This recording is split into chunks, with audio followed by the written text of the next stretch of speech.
అందరికీ నమస్తే. నేను మీ anchor Lavanya. Welcome to social post TV. ప్రముఖ వాస్తు జ్యోతిష్యులైనటువంటి పండితులు శ్రీశైలం గారు ఈరోజు మనతో పాటు ఉన్నారు.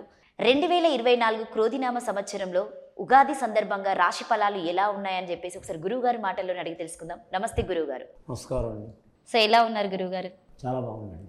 సో గురువు గారు 2024 సంవత్సరం ప్రకారంలో క్రోధినామ సంవత్సరము సింహరాశి వారికి ఎలా ఉండబోతుంది? ద్వాదశ రాశులు 2024 సంవత్సరం శ్రీ క్రోధినామ సంవత్సరం, అలాగే ఉగాది ఘడియ నూతన సంవత్సరం ఎలా ఉంది, అన్ని రాశులతో పాటు 5వ రాశి సింహరాశి వారి జ్యోతిష్యం ఎలా ఉందో మన జానకిని కానీ రాముని కానీ అడిగి చూద్దామండి. చూడండి, జానకి రామ్ ఎవరు వస్తారో. కర్కట రాశి వారి జ్యోతిష్యం అయిపోయింది. సింహరాశి వారి జ్యోతిష్యం భూత భవిష్యత్తు వర్ధమానం ఎలా ఉందో చూడు. జానకి రామ్ చదువు, విద్య, యోగం, బలం, తలించిన కార్యం, అనుకున్న పని, చేసే పనిది.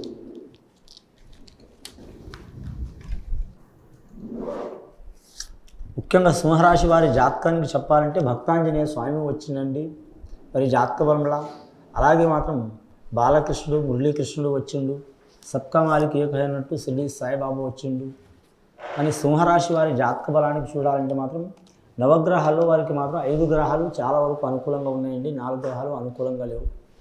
మరి జాతక బలానికి గురుబలం లేదండి. మెయిన్గా గురుబలం సంతానకారకుడు, వివాహకారకుడు, ధనకారకుడు, విద్యాకారకుడు, బుద్ధికారకుడు, అలాగే కీర్తికారకుడు గురుగ్రహం. కాబట్టి గురుగ్రహం జన్మస్థానంలో అనుకూలంగా లేనందువలన కొన్ని ఇబ్బందులు వచ్చే అవకాశాలు ఉన్నాయండి. ఆదాయం ఖర్చు విషయంలో మాత్రం సరి సమానం ఉంటుంది వారి జాతక బలంలో. సాయం చేసేది నలుగురు, ఇబ్బంది పెట్టేది కూడా నలుగురు. మకా నక్షత్రం వారికి మంచిగా ఉంటుందండి. వారు మాత్రం శ్రీ మల్లికార్జున స్వామి దర్శనం చేయడం చాలా వరకు శ్రేయస్కరం వారి జాతక బలానికి. వీలైతే ఏకాదశి, అలాగే మాత్రం వారి జాతక బలానికి పౌర్ణమి ఘడియ, సోమవారం, అలాగే అమావాస్య ముందర వచ్చే మాస శివరాత్రి రోజు దర్శనం చేయడం చాలా వరకు శ్రేయస్కరం అండి వారి జాతక బలానికి. చాలా వరకు మాత్రం మహాశివరాత్రి ఒకరోజే అనుకుంటారండి చాలామంది, కానీ సంవత్సరానికి ఒకసారి అనుకుంటారు. కానీ అమావాస్య ముందర ఒకరోజు వచ్చే మాస శివరాత్రి కూడా మహాశివరాత్రి కిందనే లెక్క వస్తుందండి. 12 నెలలు మాసాలు కూడా వెళ్ళి పూజ చేయడం మంచిది.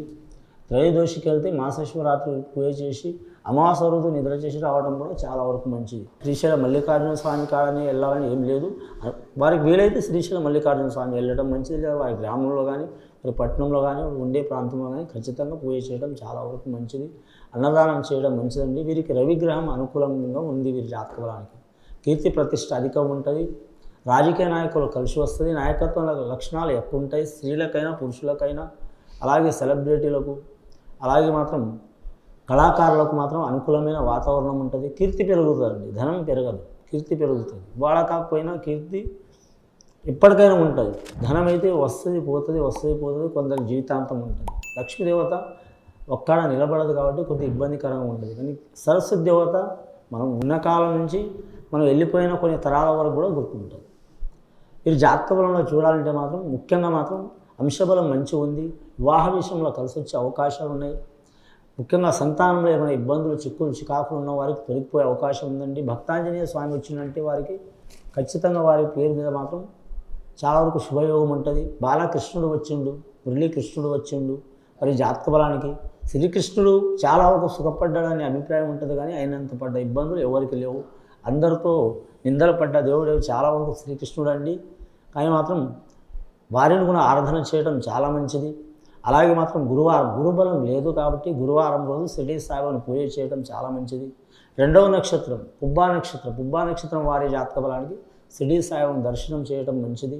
పుబ్బా నక్షత్రంలో పుట్టినవారు కావచ్చు, మకా నక్షత్రంలో పుట్టినవారు కావచ్చు, ఖచ్చితంగా వీరు మాత్రం గురువారం, మంగళవారం రోజు నియమం పాటించాలండి. వీరి జాతక బలానికి మన వాస్తు దోషం ఉన్నా, ఇలాంటి చికాకులు ఉన్నా కూడా తొలగిపోయే అవకాశం ఉంది. ముఖ్యంగా వాస్తు దోషం ఉన్న ఇల్లు ఉన్న వారైతే మాత్రం ఖచ్చితంగా తెల్లజిల్లెడు వేర్లతో మాత్రం విఘ్నేశ్వరుని బొమ్మ చేయించి పూజ చేయడం చాలా మంచిదండి. ఇంటి ముందర వాస్తు దోషం ఉన్న కాడ, లేదా మాత్రం వారి పూజ గదిలో కూడా పూజ చేయడం చాలా వరకు శ్రేయస్కరం. వారి జాతకానికి కలిసి వచ్చే అవకాశం ఉంటుంది. వ్యాపారస్తులకు మాత్రం తిరుగు ఉండదు. మరి జ్యోతిష బలంలో వ్యవసాయ రంగం వారికి కలిసి వచ్చే అవకాశాలు ఉన్నాయి. అలాగే వీరు జ్యోతిష బలంలో చూడాలంటే మాత్రం ఏరే దేశం, ఏ రాష్ట్రం, ఏ ప్రాంతం వెళ్ళాలనుకునే వారికి కొద్దిపాటి ఇబ్బందులు ఉంటాయండి. విద్యార్థులకైతే మాత్రం గురుబలం లేకున్నా కానీ వీరికి శని, రాహు, కేతు బలం మంచిగా ఉంది కాబట్టి చాలా వరకు కష్టపడి వారు సాధించే అవకాశాలు ఉన్నాయి. కొందరికి అనుకోకుండా సాధిస్తారు, కొందరు కష్టపడి సాధిస్తారు. కాబట్టి ఈ నవగ్రహాల్లో వీరికి మాత్రం చాలా వరకు శుభయోగాలు ఉన్నాయి. కాబట్టి ఆంజనేయ స్వామి ఆరాధన చేయడం, రెండవది శివుడికి మాత్రం ఆరాధన చేయడం చాలా వరకు శుభకరం అండి. ఇది విని చూసి ఆచరించే వారికి సింహరాశి వారికి చాలా గొప్ప ఫలితాలు కలుగుతాయండి. శుభం భూయాత్.